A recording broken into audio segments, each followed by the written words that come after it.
Достор, ассаламу алейкум. Урматтуу көрүүчүлөр, бүгүн 10 число, 12 ай 25 жыл Бишкек убактысы буюрса түшкү 1 болуп калды. Биз бүгүн бул видеобузда ушул мурабаха ислам принциптери менен соода саттык боюнча буюрса биздин дамылабыз Көкеев Акжигит дамыла. Бул жерде Альхам Евразия компаниясынын жетекчиси устазыбыз Дамыла экөөбүз ушул мурабаха темасында кенен сөз кылмакчыбыз. Видеонун аягына чейин көрүңүздөр. Алгач ушул Дамыла өзү боюнча кыскача тааныштырып, өстүртөн айтып кетсе. Бисмиллахиррахманиррахим. Ассаламу алейкум, урматтуу мекендештер. Жана ушул убакытка, ушул учурга мүмкүнчүлүк берген Нурумбет, ушул Нур КЖ автосалонунун жетекчилерине салам. Эң биринчи Алла Таалага мактоолор болсун, жана силерге Алла Таалам ыраазы болсун. Мен бир мисал, акыйкатта мисал айтып коеюн. Бир чала молдо да мына калькуляторду колдонсо болбойт, арам деген. Да? Деген. Эмнеге? Нол жерде процент турат да. Калькулятордун баскычы процент турат. Тооба бул процент десе эле баардыгы арам дей берет да. Мен айтып атамбы, процент бул жалпы бир топ маанилерди бере турган сөз. Да? Бирок банк боюнча сөз болуп атканда, карыз алганда, карыз бергенде, акча болгондо, процент сөз колдонгондо биздин элибиздин жалпы көпчүлүгү бул ошол жанагы сүткорлуктун маанисине түшүнөт. Рибанын маанисин түшүнөт. Да? Ошондуктан бул жерде процент болбосо любой жерде иштетсең болот. Процент деген сөздү. Мына калькуляторду иштетип, товар алып келип туруп 30% үстүнө коюп сатасың. Арам эмес, адал. Ошондуктан ар бир мен айтайын дегеним, мекендештер, ар бир адам, ар бир жаран өзүнүн жанагындай илимине жараша, өзүнүн мындай жанагы тажрыйбасы барго, кайсыл тармакта илим алган, кайсы тармакта тажрыйбалуу. Ошол жерде сүйлөсө маселе жок. Бирок тилеге каршы биз азыр көрүп атабыз, акыркы жылдарда илими барбы жокпу көрүнгөнү муфтий. Ошол балдар, эгер дагы башка суроолор боло турган болсо, биздин номерибизди берип коюңуздар. Эгер ушул мамилелерде болот болсо, мына силердин дагы кайта айтып кетейин. Силер сатуучусуңар банкка, банк кардар менен мурабаха келишимин кылат. Да? Эгер суроо боло турган болсо, бул жерде сатуучу боло турган болсо, мурабаха келишими буларга кандай тиешеси бар дей турган болсо, бул жерде тиешеси бар нерсе силер жарыя кылып атасыңар. Бирөө келип атат, через банк сатып алсаңар болот дегени.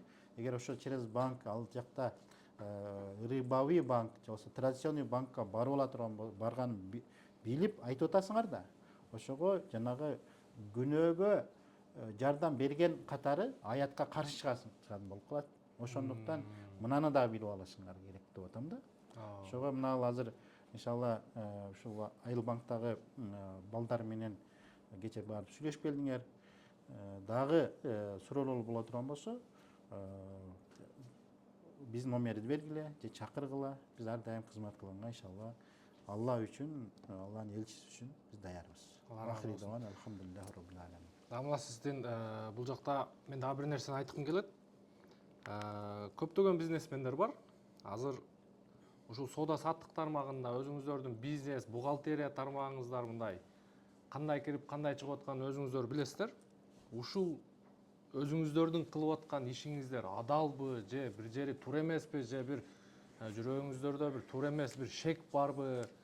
Эгер ошол жагын ислам дин шарият жагынан ушул билгибиз келет, адал иштеп, адал жака жумшагыбыз келет, ушунан бир Дамыладан консультация алабыз дегендерге буюрса Дамыла сиздин адресиңизди айтып коеюнбу, кандай кылайын? Номерди айтып коелу, биз номерди. Болбосо номерди бияка эле коюп коелу экранга. Бул жака Акжигит Дамыланын номерин коюп коебуз. Кааласаңыздар, сиздер дагы биз сыяктуу Дамыланы чакырып, кеңеш алып, ушул кыскасы бизнесиңиздердеги кирип чыгып аткан, болуп аткан иштерди кеңешип иш кылсаңыздар болот. Биз бул Дамыланы көптөн бери тааныйбыз дагы, ушул ишти баштагандан баштап эле ушул биздин офистин жаңы ачылганда келип, Дамыл өзүнүн батасын берип кеткен, кудум ушул местага келип. Анан буюрса сиздер дагы ушул Дамыла менен чогуу иштешип, баягы иштеп тапкан акчаңыздарды, жумшаган акчаңыздарды каяктан келип каяка кетип атат, ошол жагыны бир катар көзөмөлдөп койсоңуздар болот. Видеонун аягына чейин көрөбүз. Буюрса бул темабыз биз ушул автосалон Нуркейджи выкуп через банк Мурабаха жолу менен ошо адалдаштырып, Кудайым буюрса ишти баштадык туугандар. Анда эмесе ушул назарыңыздарды ушу Дамыланын толук видеосуна бурсак. Ким кайсы жерге түшүнбөй калган болсо, бул жака комментарийге жазыңыздар, же болбосо ушул Дамыланын өзүгө чалсаңыздар дагы болот. Бирөө адамдарга, элдерге, силерге түшүнүктүү болсун, ошого конкретно түшүндүрүп бере тургандай болду. Анткени бүгүнкү күндө соц тармактарда көрүнгөн муфтий, көрүнгөн молдо. Ар кимиси ар кандай маселени айтат. Так, эң биринчи Мурабаханы жакшылап түшүнүп алгыла. Мурабаха өзү негизи андан мурдагы нерсе өгүнү мен дагы айттым эле, соода 4кө бөлүнөт. Бир тараптан 4кө бөлүнөт. Пайда жагынан мындай акча койгоо жагынан да 4кө бөлүнөт. Биринчиси жөнөкөй эле мынаны мен сага мынчага сатып атам депчи. Бул жерде баасын дагы айтпайсың, алган баасын айтпайсың, пайданы айтпайсың. Мынау 100 сомго сатып атам. Кардар кааласа алат, кардар кааласа албайт. Соодалашышы мүмкүн, түшүрүп бериши мүмкүн, түшүрүп эле ошо өзүнүн ценасын сатышы мүмкүн. Бул биринчи. Экинчиси пайдасы менен сатат. Пайдасын айтып сатат. Мынаны мен 80 сомго алдым, 20 сом пайдасы 100 сомго сатып атам деп. 2. Үчүнчүсү өз баасына сатат. 80 сомго алдым, 80 сомго сатып атам депчи. Төртүнчүсү артына сатып атам дейт. Артына сатып атам, 80 сомго алдым эле, 70 сомго сатып атам деп. Ошол 4 нерсе кайталап атам. Эч кандай өзүнүн баасында эле пайдасын айтпай туруп эле мынчадан деп саткан бир түрү. Экинчи түрү өзүнүн баасын айтып, пайдасын айтып саткан экинчи түрү. Үчүнчү түрү өзүнүн баасына сатып атам деп айткан сатуу. Төртүнчүсү аркасына сатып атам деп. Биринчиси мусавама дейт. Мындай эле соодалашкан жөн эле. Экинчиси Мурабаха. Мына Мурабаха, азыр силерге Мурабаха менен. Өзүнүн баасы жана пайдасын айтып турган. Анан эми үчүнчүсү өзүнүн баасына сатып атам дегени бул таулия. Төртүнчүсү вазая. Вазия деген аркасына сатып атам деген. Төрт. Эми акыркы күндөрү, акыркы мындай немелерде, кылымдарда дүйнөдө риба өнүгүп, риба керки мусулмандар деле азыркы күндө банксыз, рибавый банксыз, риба түшүнөсүңөр да? Пайыз, бизде пайыз деп процент деп түшүнөт. Ошонсуз жашообуз өтпөйт, ансыз биз тиричилик кыла албайбыз деп түшүнүп калган да. Ошого андай эмес. Куран, хадис кыяматка чейин жетиштүү. Канчалык жаңы технология чыксын, канчалаган жаңы мамиле чыксын, канчалаган жаңы келишим чыксын, базарда адамдардын арасында жаңы мамилелер болбосун, анын баары Куран, хадисте табылат. Мына ошонун негизинде акыркы мына 50-60 жыл мурда жалпы уламалар, өзгөчө 4 мазхабтын муфтийлери, дүйнө тааныган мустанад уламалар, достоверный улама муфтийлер чогулуп ушул банктын ушул рибавый проценттен сырткары ушул исламский системаны кошуп, ошол стандарттын түзүп баштаган. Азыркы күндө ошол жалпы банктарда, жалпы банк дүйнөдө ислам принцип менен иштегендердин көпчүлүгү 95% Мурабаха менен иштейт. Мурабаха. Ошондуктан Мурабаханы жакшылап түшүнүп алгыла. Бул бир. Түшүнүңөр да? Так. Эми банк бул жерде кардар.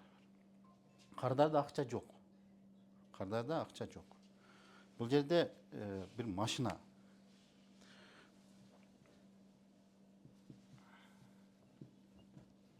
Машина.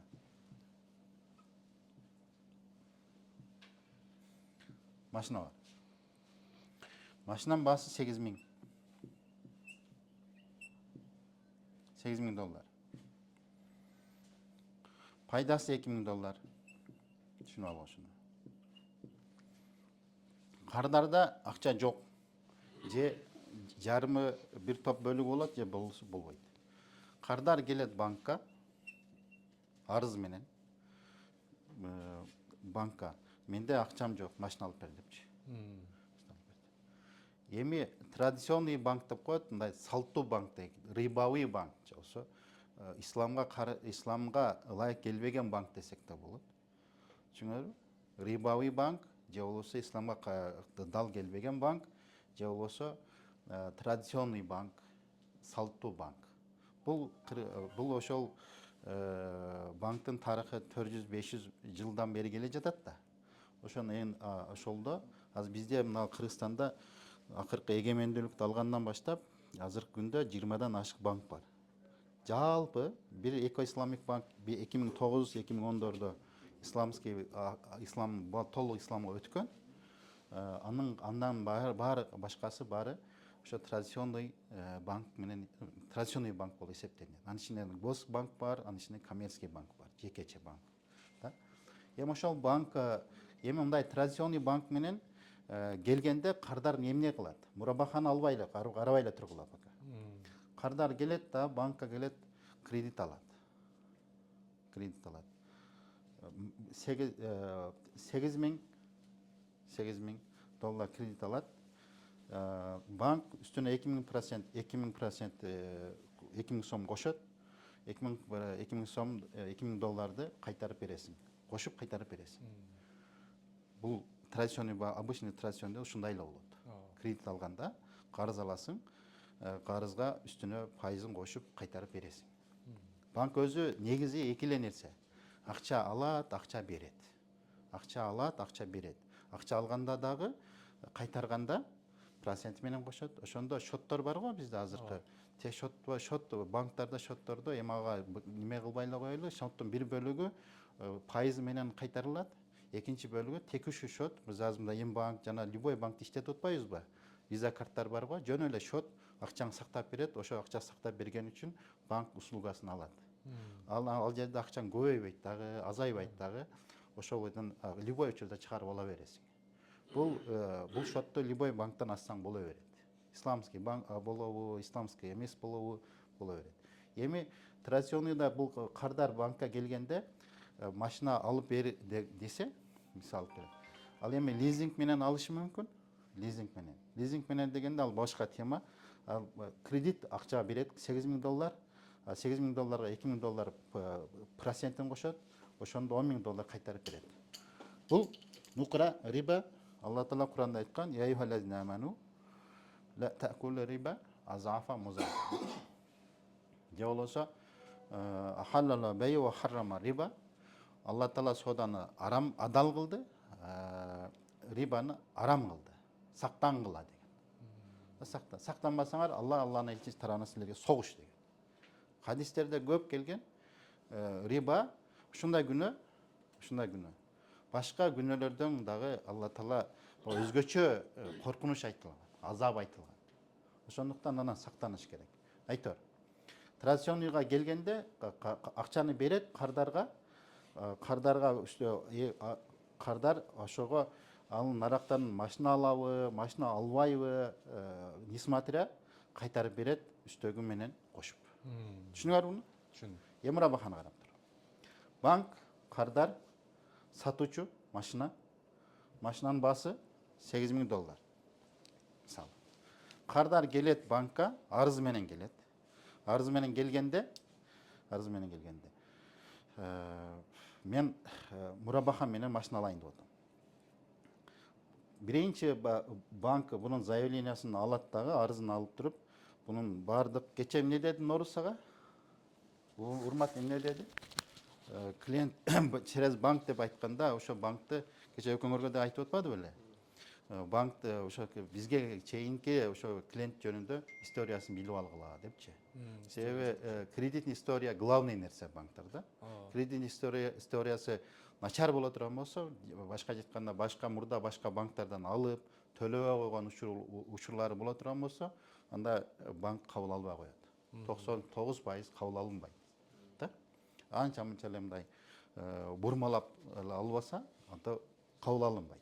Ошондуктан арыздан кийин кардардын историясын баардыгын текшерилгенден кийин, анан кийин макулдугун бергенде буга одобрение бердиби кардарга? Одобрение бергенден кийин кардар өзү көрсөтөт машинаны. Hyundai Sonata мисалы. Kia Morning деп коелу. Kia Morning $8,000 турат базарда. Модели комплектациясы максимальный. Кореядан келген. Мындай растаможен, без растаможен жана башка болуп айтылат го. Ошону көрсөткөндө банк машинаны сатып алат өзүнө. Сатып алат. 8,000 сатып алат. Анан сатып алгандан кийин, ошо сатып алгандан кийин анан мурабаха келишимине ал жерде жазылып турат. Ал жерде жазылып турат келишимде. Ал жерде 9 пунктта основной сумма, жалпы сумма 20,000 деп мисал үчүн жазып койдум да, мына жерде банкта. Андан кийин сени закупка дейт. 18,000ге сатып алды. Анан кийин наценка дейт.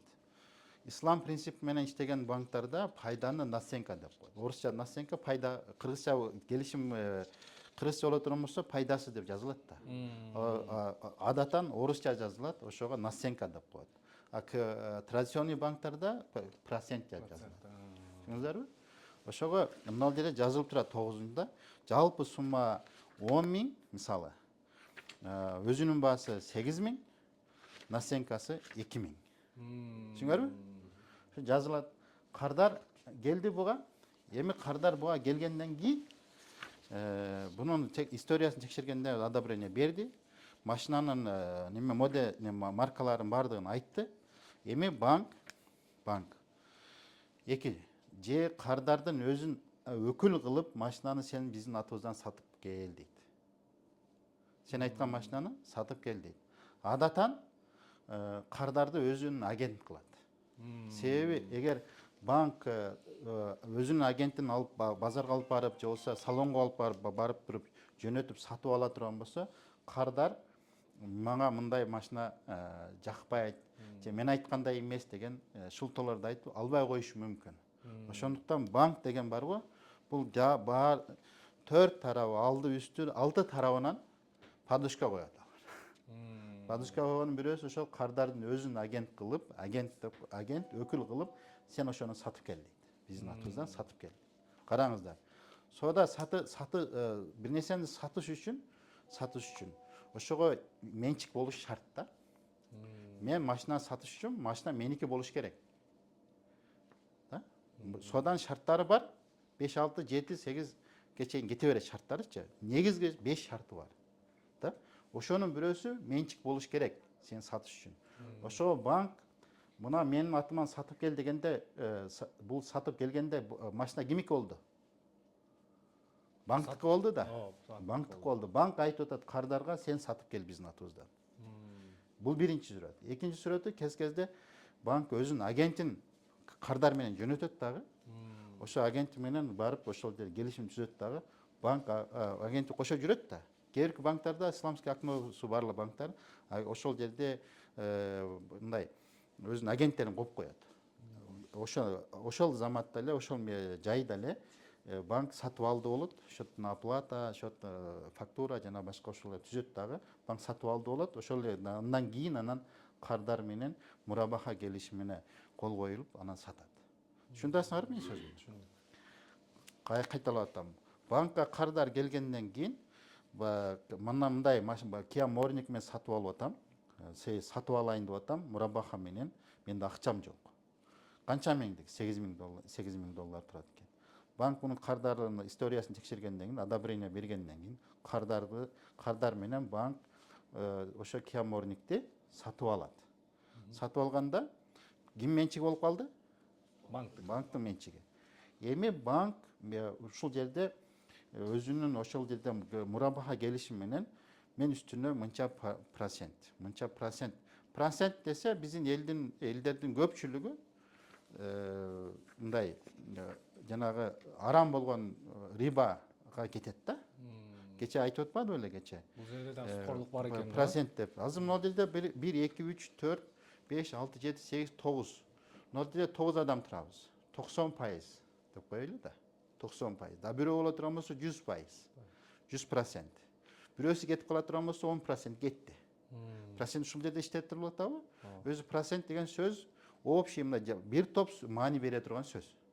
Бирок банктын системасына келгенде, банк боюнча жөнүндө сүйлөшкөндө процентке акча алды, акча алганда бергенде процентке алды дегенде адаттан 99% эл эмнени түшүнөт? Арам нерсени түшүнөт. Мына жерде банк ошол алган нерсенин үстүнө мынча процент үстүнө кошуп сатканга акылуу. Анткени кайсыл буюм болбосун шарият үстүнө кошуп сатканды мында определенный же болбосо мына чектеген эмес. Бирге бир кошуп сатасыңбы, бирге эки кошуп сатасыңбы, бирге үч кошуп сатасыңбы? Базар кеңири. Базар бош. Бунун эшиги бош. Бир гана эл көтөрө турган баа болуш керек. Эл көтөрө турган баа болуш керек. Жайына жараша баа өзгөрөт. Ош базарда бир куртка арзан болсо, сумда кымбат болот. Да? Дубайда башка баа болсо, iPhone сумда баа башка болот. Жайына карап, арендасына карап кымбаттап өйдө боло берет. Айтор, мен айтайын дегеним, кайсыл адам өзүнүн буюмун каалаган баада сата алат.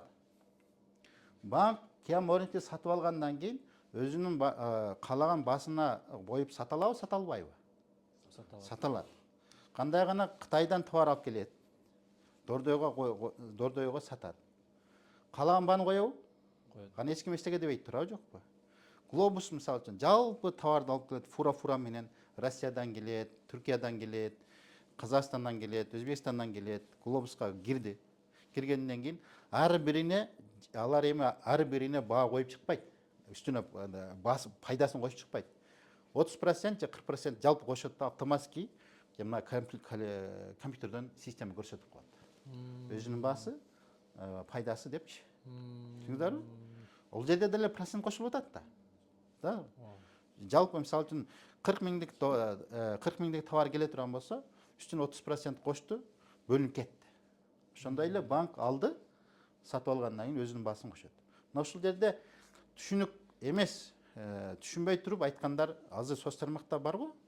Айтып атат. Бунун немеси айырмасы жок. Анда деле процент, bundan деле процент депчи.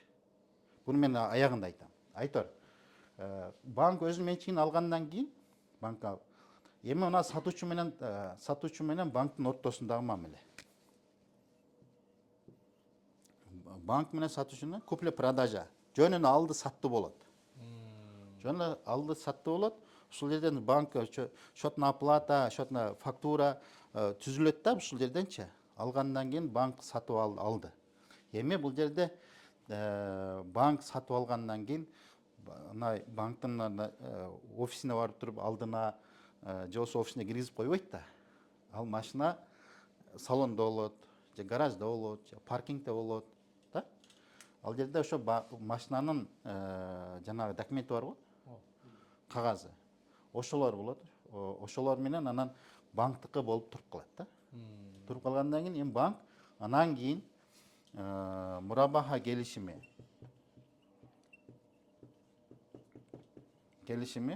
кол коет. Бул жерден дагы бир нерсе да. Банк сатып ала электен мурда кардары менен банктын ортосуна мурабаха келишимге кол кое албайт. Эмне кое албайт? Айтчы Талкан? Менчик өтө элек да. Өтө элек. Туура. Да? Өтө элек.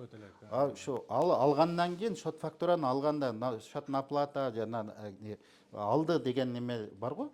Ошондой болмой сайын мурабаха келишим түзүп кол койбойт. келишим коюлду. Эми ошол болгондон кийин эми ошо келишимде жанагы мына жерде жалпысынан банктарда божомон менен 40 же 40тан ашыгыраак пункт менен жазылат. Бул жерде эмне жазылат банктарда? Эң биринчи ошол договордун мындай түшүнүгү кыскача. Бул договорду эмне жөнүндө кетип атат. Андан кийин кетет банктын жоопкерчилиги, кардардын жоопкерчилиги, анан кийин кардар эгер төлөй албай кала турган болсо, ошол мезгилде кандай болот? Анан ошолордун баардыгы банктын жоопкерчиликтери, кардардын жоопкерчиликтери бул жазылгандан кийин анан аягында форс-мажор деген болот. Форс-мажор билесиңер да. Форс-мажор болгондо чыпы чыгып кетти, Кудай сактасын, бир сел алып кетти, же болбосо карантин болуп кетти, согуш болуп кетти. Ошону дагы каралат да, ошол форс-мажор болгонго чейин болуп бүтүп, ошол жакшынакай абалга чейин кардар төлөбөй турганга мүмкүнчүлүк милдеттүү түрүндө берилет. Закондо дагы ошо законго ылайык банк анан берет. Анан качан кардар эгер мүмкүн банк форс-мажордун себебинен кечирип коюшу да мүмкүн. Форс-мажордо ал акчанычы. Бирок тилекке каршы банк кечирбейт да. Форс-мажордон убакытты карап туруп, анан кийин бир 5-6 ай болобу, 1 жыл болобу, ошого карап туруп, анан кийин анан төлөйсүң деп. Кече менен карантинде. COVID-19 дагы болгон нерсе, банктардын жанагы немесин токтотуп койду го. Ай сайын төлөмдөрүн мамлекет банктарга айтты, төлөбөйт депчи. Долбой койду. Анан кийин баштадыбы, долбой баштадыбы? Туурабы? Мына ошондой нерсе. Эми караңыздар. Бул жерде мурабаха десе, көпчүлүк элдер түшүнбөйт. Мурабаха десе, рассрочкага сатылат деп айтат да. Рассрочка деп дегенде насияга сатылат деген түшүнүк. Насияга деп сатылат деген, кара, сен товарды, буюмуңду кааласаң накка сатасың, кааласаң насияга сатасың. Мен жана башында айттым го, 4 түрдүү болот депчи. Баалашып сатасың, пайдасын айтып, өзүнүн басын айтып, өзүнүн басына сатасың, же аркасына сатасың. Мына экөөнүн үчөөсү аманат сөз. Үчөөсү аманат сөз. Кандай аманат сөз? Эгер банк мына жерде өзүнүн баасын жашырып 7,5 миңге алган нерсени өзүнүн баасы 8 миң деп жаза турган болсо, анда алдамчы болуп калат. Эгер өзүнүн баасын сатып атканда, өзүнүн баасы 80 сом беле, мына маркер да, 80 сом беле, 80 сом эмес эле 70 сом эле. Өзүнүн баасы 80 сом деп 80 сомго саттыбы, анда дагы алдамчы болот. Аркасына сатып атам дегенде дагы аркасын сатпай эле өзүнүн баасын же пайдасын саткан билинип кала турган болсо, анда дагы жалганчы болот. Ошол мезгилде кардардын ыктыяры бар. Же ошол алданган сумманы алышы мүмкүн, же сооданы бузушу мүмкүн. Түшүндүңүздөрбү жокпу? Буну эмнеге айтып атам? Анткени мурабаха келишими менен азыркы күндө Кыргызстанда канчалаган банктар боло турган болсо, ошолордун окносу, терезеси, ислам терезеси ачкандар 5-6 банк ачкан. Ошолордун дээрлиги азыр кандуу иштеп атат. Тилекке каршы жөнөкөй элдер түшүнбөйт. Жалпы баары мурабаха келишими менен иштеп атат. Мен айтып атам го сөздүн башында. Дүйнөдө да канчалаган ислам банкинг болсо, ислам мамлекети болобу, ислам эмес мамлекет болобу, башка Англия болобу, Америка болобу, Россия болобу, кайсыл жерде болбосун, ислам банкингинде негизинде мурабаха келишими менен иштейт. Анткени мурабаха келишими банкка өтө эле мындай зыян алып келбейт да. Риск бул жерде аз. Банкка риск аз болгон үчүн бул мурабаха келишими пайдалуу болгон үчүн ошону колдонушат. Түшүндүңүздөрбү жокпу ушул нерсени? Караңыздар. Эми мен жана айттым эле, кайталап атам. Традиционный банк менен исламский банктын айырмасы кандай да? Традиционный банкта банк акчаны берет, үстүнө мынча пайыз үстөгүн кошуп кайтарып бересиң дейт. Ал эми исламский банкта ошол акча эмнеге керек деп сурайт. Машина алам, же үй алам, же башка нерсе алам. Анда ошону биз сатып алабыз. Сатып, сага сатабыз дейт. Түшүндүңөрбү? Эми бул жерде рассрочка деп мурабаха десе рассрочка деп түшүнөт деп атпаймынбы? Неге айтып атам ал нерсени? Ал жерде себеби эгер нак ала турган болсо, кардардын акча колунда акча боло турган болсо, нак $8.000 боло турган болсо, банкка эмнеге келет? Кереги жок да. Кереги жок. Ошондуктан банк мурабаха келишими менен 100% рассрочкага сатат. Рассрочка насиеге сатат. Анткени бул жерде кардарда акча жок, банкта акча бар, банк берген акчанын үстүнө пайда көрүш керек. Пайда көрүш үчүн эгер процентти мындай эле берип кое турган болсо, үстөгү менен бересиң дей турган болсо, арам болуп калат. Ошого ислам макнону ачып, ислам макнодо анан ошол мурабаха келишимин коюп, ошо система стандартты ислам стандартындагы банк стандарт ошону койгондагы ушу менен ишке алып барат. Түшүндүңөрбү? Эми бул жерде силер адамдарга келгенде өзү негизинен банк менен бунун ортосундагы да, кардардын ортосундагы мамиле. Силер жөн эле сатуучусуңар. Мынал адамсыңар силерчи. Сатуучу. Бул жерде сатуучусуңар. Бул жерде жөнөкөй эле ортоңордо купли-продажа договор эле болот. Же болсо ошо кагаз эле болот да. Алды, сатты мынчага депчи. Бул жерде шарият мындай да кыл деген эмес да, сатуучуга мен мынаны сатып атам, сен 100 сом берип атасың. Эми Нурумбет, 100 сомду каяктан таптың? Урдаган жоксуңбу? $10.000 алып келип атасың да. Мен $10.000 машина сатып атам. Сен $10.000 каяктан таптың? Сен шарият бул жерден ушул кардар келип акча берип атканда сатып алуучудан. Ошону сура деген жери жок. Бул жерде эч ким сурабайт. Шарият бул жерде азат коюп койгон. Эгер андай сурай турган болсо, анда кыйын болуп калат. Ошого шарият инсандын жакшылыгы, жеңилчилигин ойлогонда, Алла Таала Алланын элчиси шарият ошого сен сатып атасың. Эми акчаны ал урдап келдиби, же процентке алып алдыбы, билбейсиң да. Акчаны нак санап бердиби? Болду, бүттү. Колду кармаштың, кетти. Но силерге маселе каерде болот бул жерде? Силер өзгөчө жарыя кыласыңар, реклама кыласыңар. Туурабы, жокпу? Реклама кылганда банк через банк дагы алсаңар болот деп айтасыңарбы? Ошол мезгилде через банк аркылуу алсаңар болот дегенде, эми кардарлардын баары эле адал жол менен алайын деген кардар эмес. Мисалы үчүн Кыргызстанда 80-90% мусулман болсо, 80-90%дын 5% көп болсо намаз окуйт. 5% көп болсо зекет берет. 5% көп болсо хажыга барат. Намаз окуган аз, хажыга барганы көп болушу мүмкүн. Оруза туткандары көп. Мисалы үчүн бир 40% же 50% оруза тутат. Жа көп. Ошондуктан силер кардарга келгенде через банк дагы алсаңар болот дегенде, ошо кардар эми мына банк жөнүндө маалыматыңар болбосо, исламский банк болбосо, маалымат болбосо, же традиционный банк экенин билип туруп, через банк дей турган болсоңор, Алла Таала Куранда айткан. Иман келтиргендер жакшылыкка жардам бергиле, жамандыкка, күнөөгө жардам бербегиле деген. Түшүнүңөрбү, жокпу? Аят бар. Жакшылыкка жардам бергиле, жамандыкка, күнөөгө жардам бербегиле деген.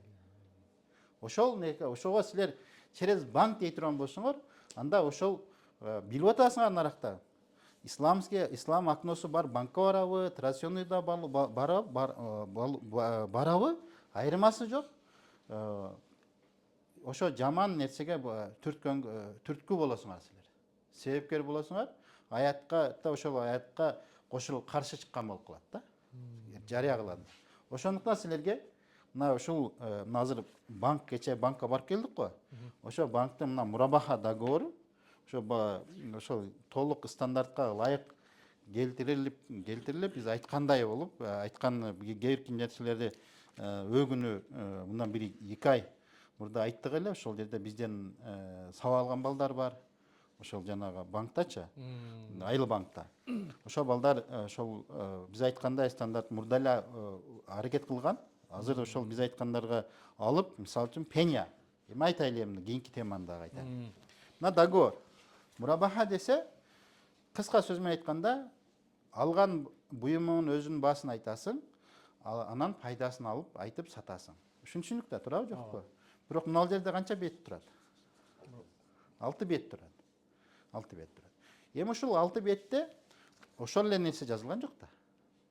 Мына пункттар турат. 1ден 43-кө чейин пункт турат. Содада шарт коюлат же шарт коюлбайт. Содада. Экөө сода кылып ата турган болсок, же болбосо мына банк менен кардар сода кылып аткан болсо, мына содада, сода келишими. Ошо сода келишимде шарт бар, шарт коюлат. Ошо шарт ошо келишимге ылайык болот, ошо шарт келишимге ылайык болбой калат. Түшүнүп атам, кайталап атам. Айсы бир келишимде эки адамдын ортосунда, өзгөчө банк менен кардардын ортосунда мурабаха келишиминде шарт коюла турган болсо, ошо шарт келишимге ылайык болсо, маселе жок. Эгер келишимге ылайык келбесе, ошондой шарттарды келишимге ылайык келбей кала турган болсо, анда мынау 6 беттен турган, 43 пункттан турган келишим баары жокко чыгарылат. Мисалы үчүн бул жерде кардар убагында бербесе, штраф төлөйсүң дейт. Жазып койду. Да? Штраф төлөйсүң дейт. Бул штраф төлөйсүң деген бул шарт фасык деп коет. Бул болбогон ылайык шарт ислам стандартына, ислам банк стандартына ылайык келбейт. Булчу. Ошондуктан пенияны алып салам. Аны эми эгер анын ордунда мындай дей турган болсо, эгер кардар убагында төлөбөсөм, мен садака берем. Суммадан садака берем.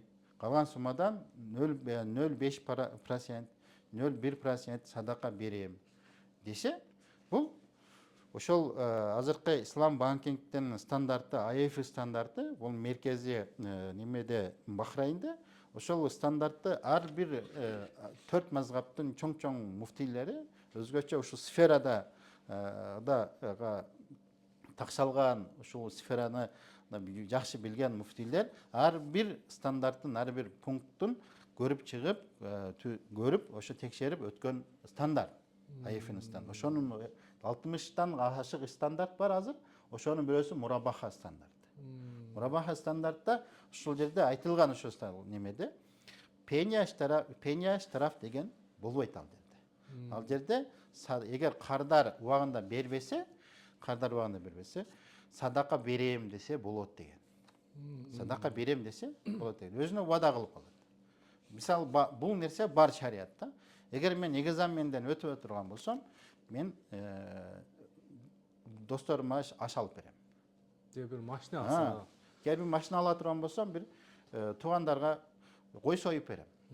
Уулду болсо мындай алып берем депчи. Назар деп коет, да? Назар деген дагы бар. Ошого окшогон садака берем десек дагы болот. Бир күн орозо тутам, 3 күн орозо тутам десе, бул ошол адамга ошол милдеттүү болуп калат, ошондой кыла турган болсочу. Ошого эгер ошол пункттун ичинде мына жерде штраф пеня дегенди алып салган да. Алып салган мурда бар эле. Азыр анын ордуна не деди? Анын ордуна кардар садака берет деди.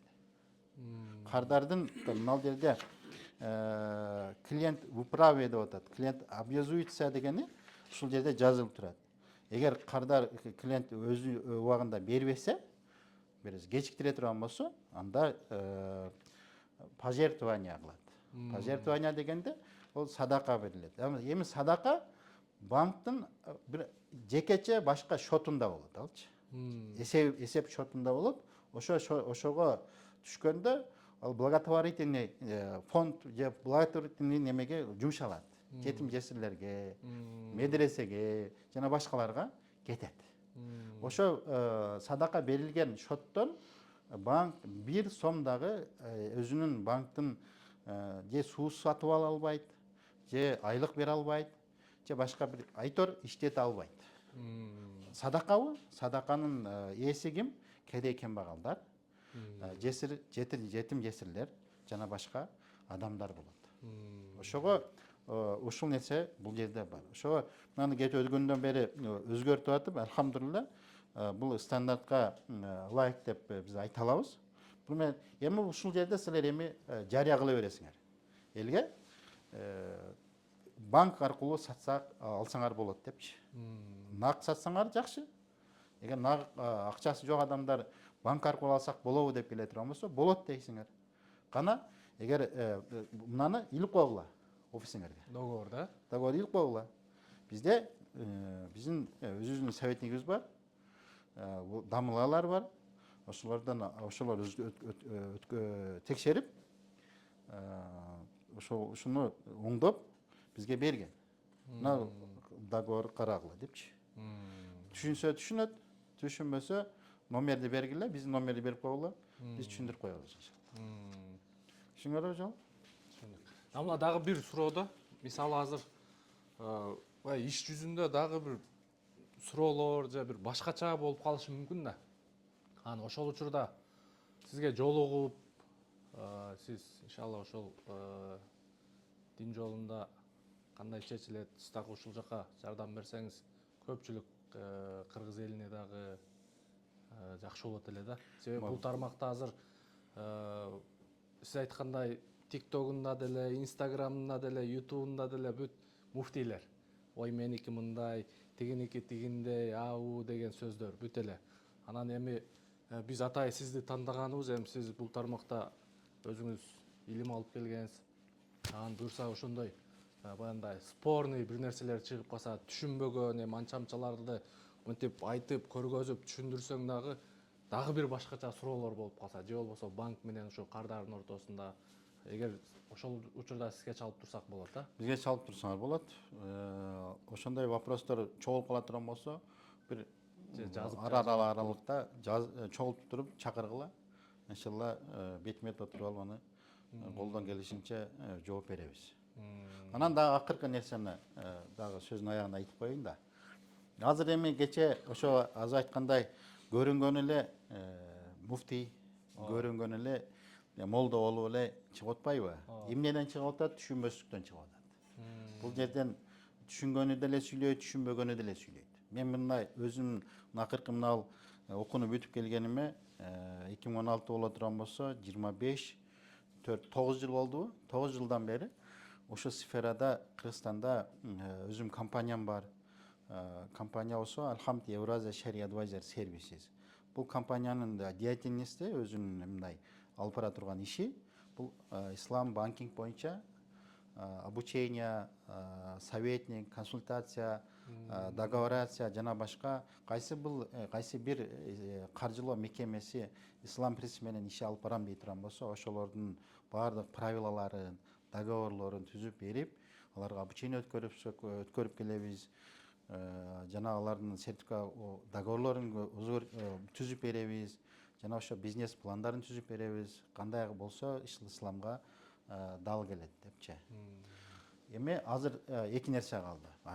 Карап көңүл тургула. Азыр эми элдин көпчүлүгү бул жерде процент бул жакта дагы бар, ал жакта дагы бар деп атпайбы? Дейт го. Өзгөчө мына бир атын атабай эле коеюн.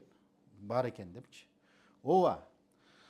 Аягында келгенде экономический жактан, экономикалык калькуляциясы жагынан эсеп немеси бирдей эле.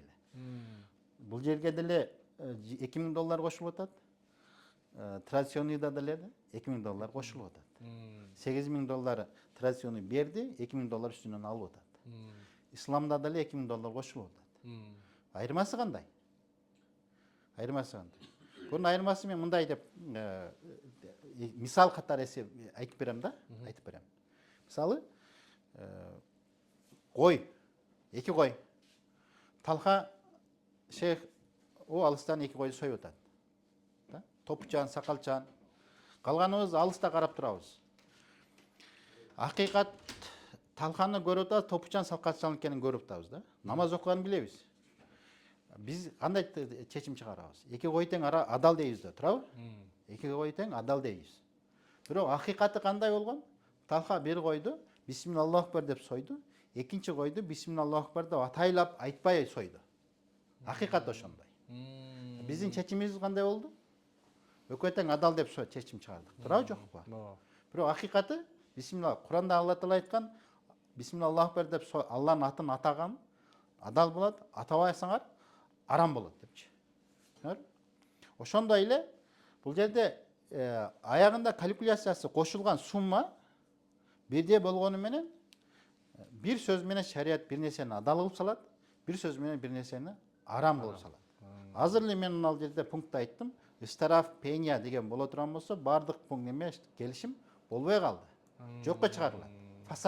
Фасид деп коет. Бей фасид деп коет, анычы. Болду. Ошол эле пункттун ордуна башка сөздө кошуп койдук го, садака берем деген. Берилет десе, садака берет деген. Ошол кардар кол коет ошонучу. Анда ошол адал болуп калат.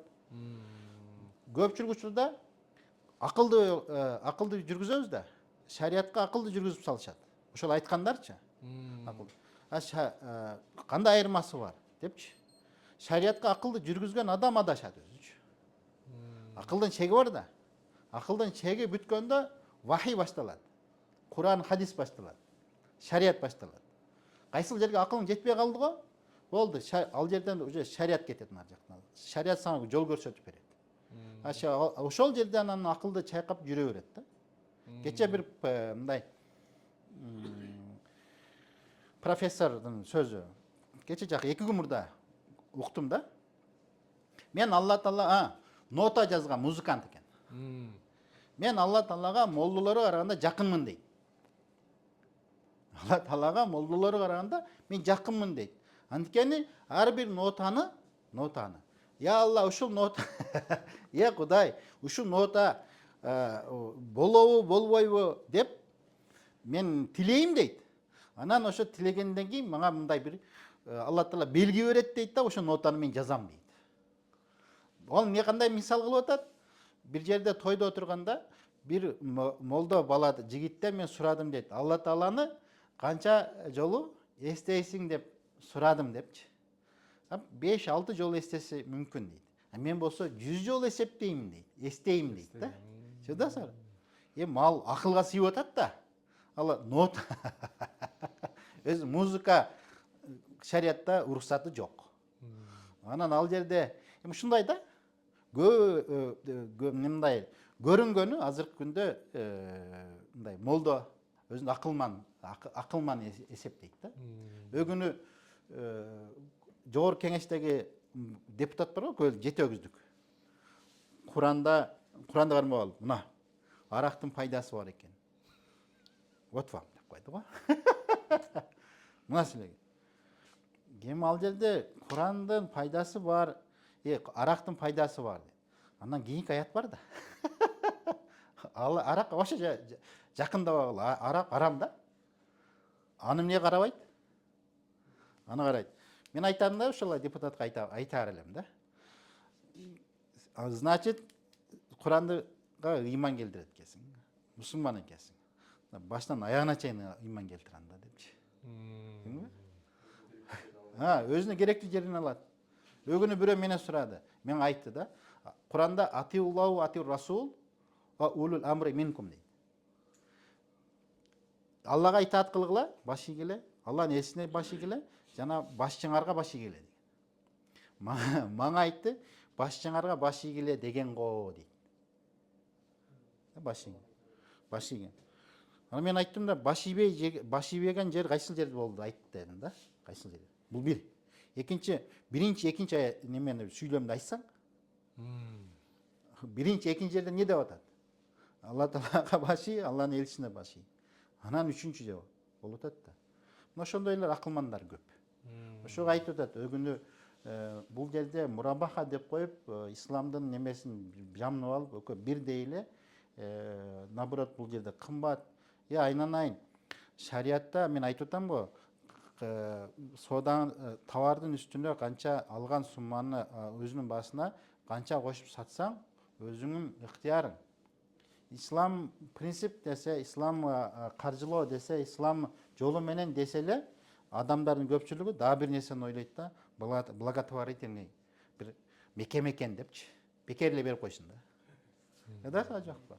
Ошого туугандар сатсаңар дагы алсаңар, сатканда каалаган бааны кошуп сата бересиң. Бир гана кээ бир жерлер бар, эми ал иншалла кийинки сабакта өтөбүз. Түшүндүңөрбү? Ушул ислам динине ылайык элибизге дээрлик көпчүлүгү мусулман болгондуктан азыркы күндө бардык көпчүлүк жерде ислам принцип менен мамиле кылганга талап койгон себебинен ошолорго кызмат кылуу жана Алланын алдында ак болуу, эртең кыяматта пайгамбарыбыз саллаллаху алейхи вассаламдын алдында шерменде болбой ак болуу деген ниетте ушул мүмкүнчүлүк берип отурасыңар. Ошол толук ислам принцип менен иштегенге деп. Анткени Алла Таала Куранда айтканда, жакшылыкка себепкер болгула, башканда жакшылыкка жардам бергиле, жамандыкка жана күнөөгө чакырбагыла жана жардам бербегиле депчи. Жана ошондой эле риба, процент бул Куранда жана хадисте өтө чоң азап, өтө чоң коркунучтуу азап боюнча айткан Алла Таала. Башка күнөөлөргө караганда өзгөчө риба, процент боюнча бул өтө коркунучтуу. Анткени кээ бир жерлерде айткан Алла Таала Алланын элчисине тарабынан согуш жарыялайбыз депчи. Ошондуктан мына силер ушуну ниет кылып аракет кылып келе жатасыңар. Алла силерден ыраазы болсун. Өзүм боюнча менин атым Көкөев Акжигит. Бул Alhamd Евразия Sharia Advisor сервис компаниясын 2017-ден баштап көп кичинекей чоң обученияларды өзгөчө ислам банкинг боюнча, ислам каржылоо боюнча талимдерди, окууларды, курстарды өткөрүп келебиз. Муфтиятта дагы фатва бөлүмүндө дагы иштегенбиз. Азыркы учурда көрүү медреседе сабак беребиз. Жана ислам страхование боюнча дагы жалпы эле деги эле ислам принцип менен каржылоо мамилеси болгон болсо, ошол жакта кайсы компания, банк болобу, кичинекей компания болобу, же жекече адамдар болобу, өз ара мамилесинде ислам принцип менен, ислам жолу менен, усулу менен иштейм дегендерге кызмат өтүп келебиз. Кудайга шүгүр, алхамдулилля. Эми мурабаха деген демекчи, мурабаха мен жана да балдарга айтып кеттим. Бул жерде азыр соц тармактарда бир топ түшүнбөстүктөр бар. Кээ биркилер мурабаханы насия сатуу деп айтат. Биз өзүбүз дагы текшергенбиз, күбө болгонбуз. Мисалы бир компанияга мен сураганда умра боюнча мурабаха менен кетет депчи. Умра мен алар жерде мурабаха, умра боюнча эгер мурабаха боло турган болсо, умрага через мурабаха болушу дал келбейт. Анткени мурабаха дегенде товардын өзүнүн баасын айтат жана товардын үстүнө кошкон пайданы айтат. Ислам мына банктардын арасында, ислам акно ачкандардын арасында дээрлик почти баары эле мурабаха келишим менен иштейт. Мына ошол жерде ошо рассрочка деген насия, карызга сатуу. Анткени эгер кардарда нак акча боло турган болсо, ал банкка барганын такыр кажети жок. Ал ошол арзан баада эле алат. Ошондуктан мурабаха дегенде эле бир кыска сөз менен айтканда, бул өзүнүн баасын айтып, жана өзүнүн пайдасын айтып, анан кийин банктын немесине, ишмердүүлүгүнө келгенде банктардын ошо пайдалуу болуп, кардарга да пайдалуу, банкка да пайдалуу, жалпы мусулмандарга пайдалуу болгон үчүн мурабаха келишими насия менен сатат. анткени нак болсо анда пайдасы деле жок. Ол кардар арзан эле банкка базардан барып алып алат. Ошондуктан мурабаха бул кайталайын өзүнүн баасын айтып жана пайданы дагы ачык айтып сатканды айтат.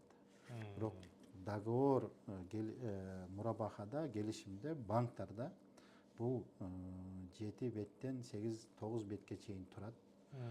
Жанагы бир пункттан баштап 40-40тан ашык пунктка чейин турат.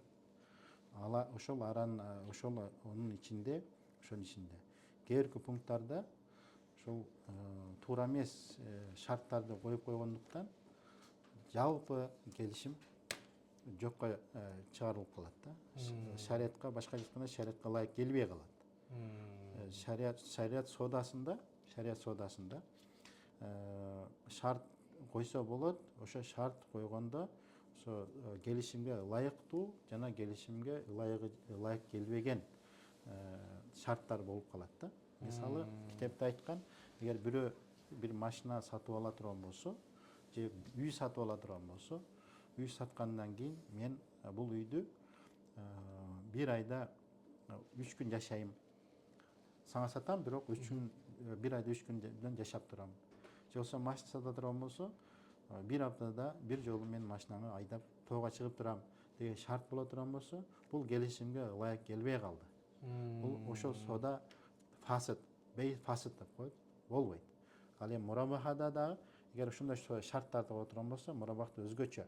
Бул жерде иштараф пения бересиң, берилет, эгер убагында төлөбөсөң деген боло турган болсо, бул фасид болот. Келишим жокко чыгарылат. Бул IFI стандартында, ошол ислам банктагы ошо IFI стандартындагы айтылган уламалардын берген 4 мазхабтагы муфтийлердин чыгарган фатвасы. Анын ордунда эми акыркы күндөрү биздин мына мусулман эмес мусулмандардын арасында аманатка бекем болбой калганы тилекке каршы. Убадасына турбаганы көп. Азыр баары 10дон бир 6оосу соттолуп аткан болсо, 10дон 6оосу ошол мамиле жөнүндө соттолот. 6оосу. Мындай байкап биздин анализге жараша да, кара айтып атканда. Ошол бирөө алып алган, убагында бербейт, бирөө алдап кеткен, алданып кеткен, жана башка. Ошондуктан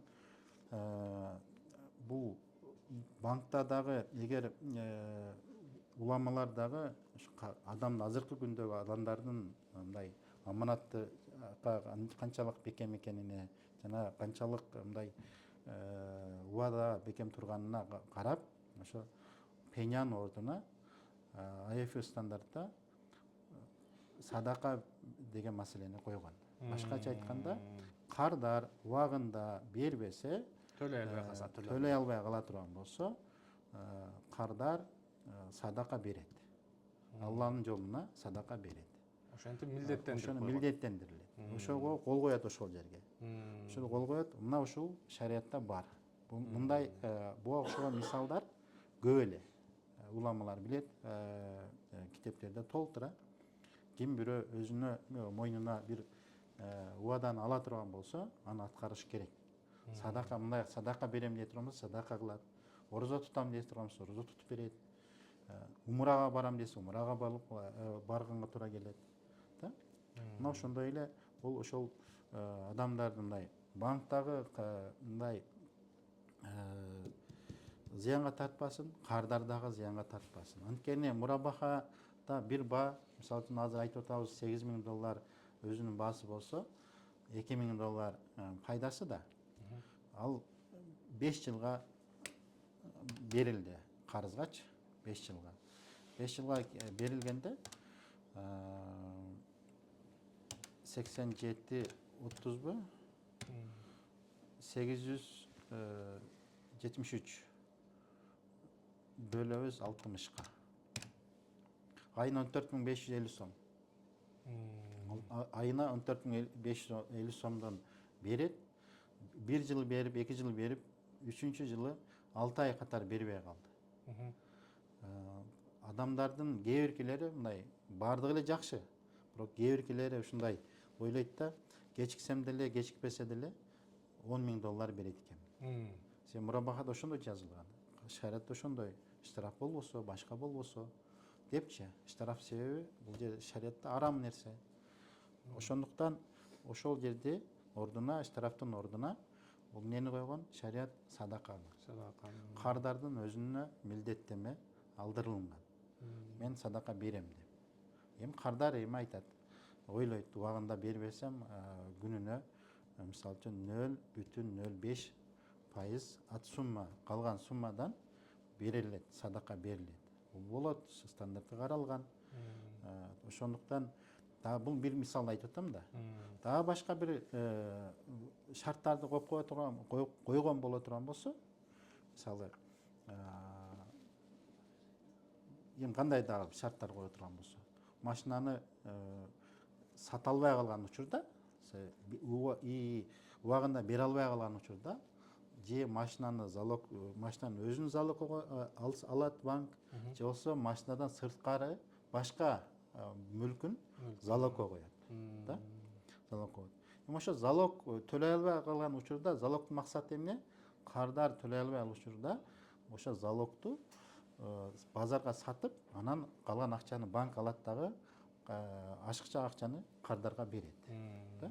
Мисалы, $10.000 келишим болду, $5.000, $10.000, $15.000 бир жерин немеге залогго койду. $10.000 машина алды. $1.000 берди, калган $9.000 берген жок. Бербей өтүп кете берди. Такыр бербей калды. Ошол мезгилде залогду банк кардар менен келишип, традиционный банктарда эмне кылат? Базарда эки баа бар. Мамлекеттик баа, базар баа. Мамлекеттик баа, анан базар баа. Оценка деп коет, оценка кылат да. Ошондо традиционный банктарда көпчүлүк учурларда мындай учурлар болот. Ошол $15.000 немени жерди $9.000 эле баалайт дагы, алат дагы.